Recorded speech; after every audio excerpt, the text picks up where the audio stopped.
Ahoy there, Captain Benzie here, coming at you with another video for Eve Echoes. Now, since I moved to Zimbabwe about 5 years ago, I've not really had a good Chinese meal. They just don't really have many Chinese restaurants around. So today, we're going exploring. So my wife, say hi to everyone. Is driving around and we're going to go see if we can find a Chinese restaurant. Yes, once again, we're going with the tenuous link game. We're doing another exploration-based video here today. Now, you guys seem to enjoy the one I did yesterday where we were talking about the different nebulae and things in Eve Echoes, so I thought I'd actually have a look at some of the stuff that isn't in Eve Echoes yet. Some of the really cool individual sites, interstellar space regions, etc. that you can find in Eve Online that hopefully will get added to Eve Echoes eventually. Anyway, if you do enjoy this video again, let me know by hitting like on it, sub to the channel for all things Eve Echoes, ding that notification bell to never miss an upload, and let me know in the comment section down below what you think about this all. Other than that, folks, let's jump right in to the 5 best sites that I hope get added to Eve Echoes. This is the Eve Gate, supposedly the remnants of the jump gate that led humanity to New Eden several millennia ago. When the wormhole later collapsed, the colonies were severed from the worlds which sustained them, bringing a dark age upon the inhabitable worlds. Millions perished on other colonies in the ensuing chaos. Nobody knows quite why the Eve Gate collapsed. Now, it's rumoured that the wrecks of many ships destroyed during the gate's final days still float in the void around the Eve Gate. Though very little shows up to scanners, many believe that this is because the Jove have cloaked the wreckage to avoid advanced technology falling into the wrong hands. The Eve Gate is located 3 light years from New Eden's star, but can be seen as a bright blob in the sky. At this distance, it would take several years of high-speed travel to reach. The Sisters of Eve, and possibly others, conduct research on the gate, despite the enormous amount of radiation it emits. The Eve Gate is part of the religious beliefs of the Sisters of Eve. They believe it to be a gift from God, and that it is His will that they study it thoroughly and unlock its secrets. According to the Sisters, God lives on the other side of the gate. In short, the Eve Gate is one of the most significant sites in New Eden. In fact, the system where it's found, New Eden, is where the name from the entire cluster comes from. Now, the footage that I'm using here is from Eve Online, because if you fly out to the New Eden system in Eve Echoes, found in the Genesis region, this is what you'd see. Yeah, notice the lack of the actual Eve Gate in the sky. Now, sure, this is just a graphical effect in the game. Even in Eve Online, you can't actually fly all the way out to the Eve Gate.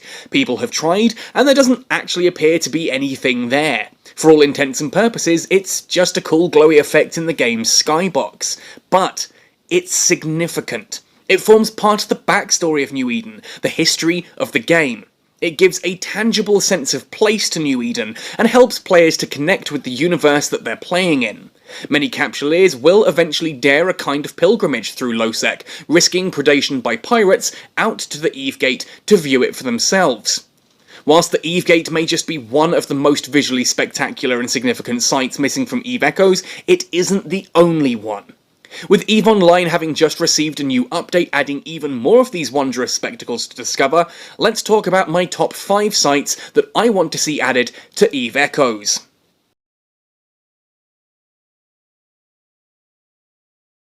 If you're flying through the Forge, you may spot a system just outside of Jita known as New Kaldari. Now, the particularly astute may pause for a brief moment and wonder where old Kaldari is, and if you were to search through the star chart, it will reveal precious few results.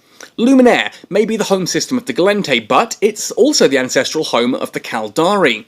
Long before the game began, the Kaldari were a sub-faction within the Galente Federation, and they began to explore space and reach out into neighbouring systems. Eventually, the Kaldari decided to break away from the Galente Federation, causing hostilities between the two nations and a war that raged for hundreds of years.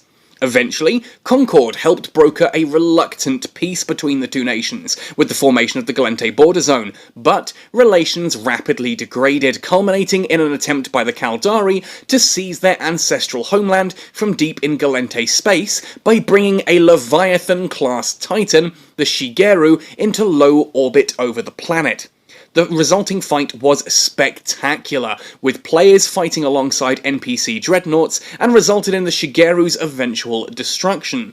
As the wreckage rained down onto the planet below, players watched in horror as burning scars opened on the surface of the planet, wounds that still smoulder to this day and can be seen from space, at least in EVE Online. In EVE Echoes, Kaldari Prime is just like any other planet.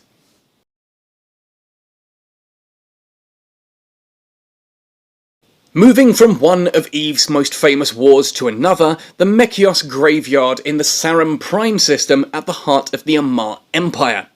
In YC-110, the Minmatar Republic and Amar Empire were at full-blown war.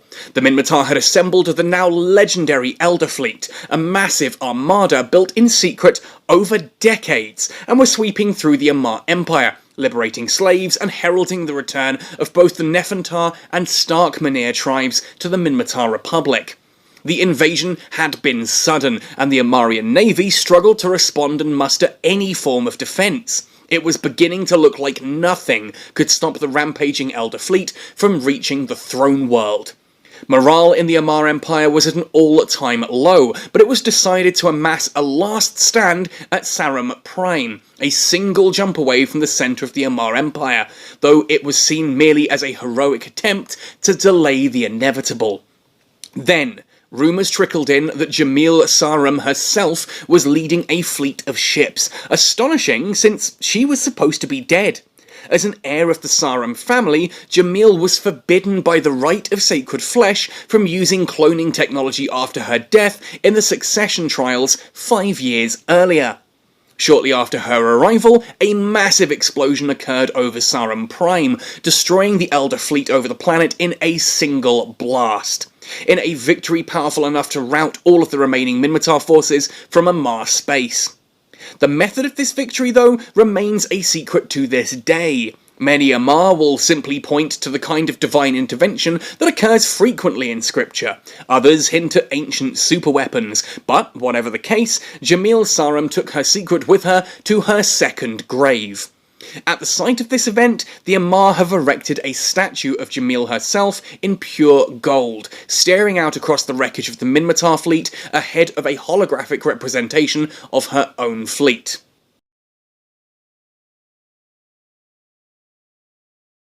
Moving on from the various wars of New Eden then to an attempt at peace, the Lair project was a joint research effort between the Kaldari State and Gallente Federation, set up in the Lair system of Sync Liaison.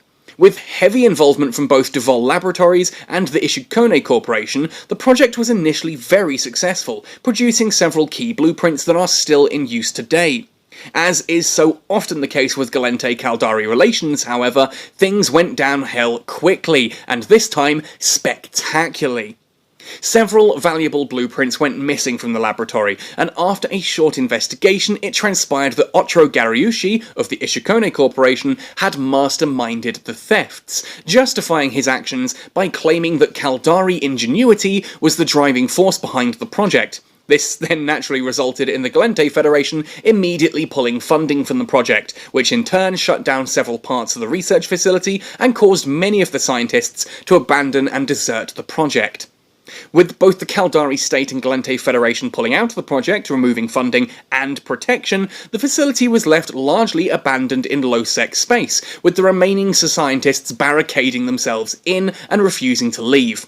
Now, as to be expected, almost immediately after the defence forces were pulled out, the Gurustus pirates attacked. The first assault was driven off by a hasty defence organised by Capsuleer pilots, but only after a significant loss of life, prompting many of the remaining scientists to surrender, and many of the previous survivors began selling their research on the open market. A second assault by the Gurustus pirates resulted in the capture of many of the remaining scientists, including the original founders of the project, who were quickly sold off to the Core Resor family. The Federation immediately mustered to negotiate for their release, but only after successful negotiations did it transpire that the two scientists were in fact Minmatar slaves who had stolen their identities. A rescue mission was immediately mustered to the slave mines that the slaves had been destined for originally, and the recovery team did eventually discover the bodies of both lead scientists starved to death. The Amar claimed that the escaped slaves had been rebel infiltrators who had made off with several secret documents. The death of the scientists, however, officially brought the epic story of the Korea Lair project to a close, leaving the research centre an abandoned husk drifting through space.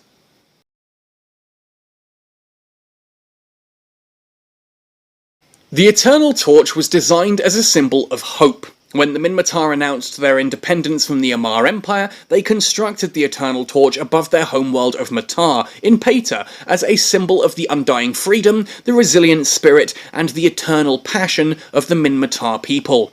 Unfortunately, however, due to a malfunctioning beacon battery, the torch was soon lost to the depths of the Pater system, and was only recently uncovered thanks to Concord recanvassing notable sites throughout the New Eden cluster. Although it's little more than an oversized plasma flame, constructed from the same kind of material as Minmatar mining colonies, the flame was indeed eternal and had not gone out. Now restored, the Eternal Torch broadcasts its beacon and its message once more.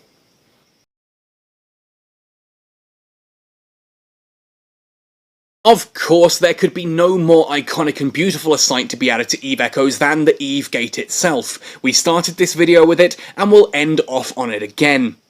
With exploration and scanning around the corner, I truly hope that NetEase will add the Eve Gate and these other significant sites to Eve Echoes, along with literally hundreds that I couldn't mention here.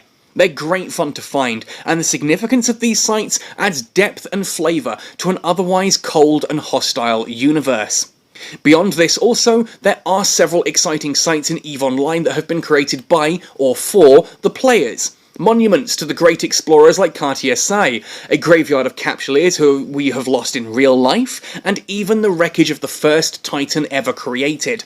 We can only hope that Echoes 2 will one day have these amazing sites to discover and explore. I certainly wouldn't say no to the developers adding a Catskill Academy to somewhere in New Eden, you know, as long as it's in Minmatar space. Now, of course, I couldn't end this without giving at least a passing mention to the one site present in Eve Echoes that does not appear in EVE Online, the Museum Arcana in Zimsa. This strange edifice is a celebration of New Eden's collective history, showcasing artifacts from the ancient history of all four of the empires, from sticks once used to pass secret messages by the Antarchy, to Quaif, the universe's favourite energy drink. Now, I've covered the Museum Arcana in other videos, but you can find ancient remains all over New Eden, through mining, through ratting, all over the place. Discover the secrets within, and then donate them to the museum. Either way, I would argue it's well worth the trip just to check it out and see it for yourself. So there we have it, 5 sites I'd love to see added to Eve Echoes, and a bonus site that we already have that you should totally check out.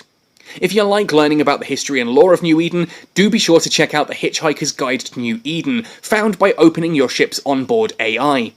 Let me know in the comments if you enjoyed this video, and maybe we'll talk about some more in a future one, like Old Man Star or the Titanomachi. Happy sailing, and see you in New Eden.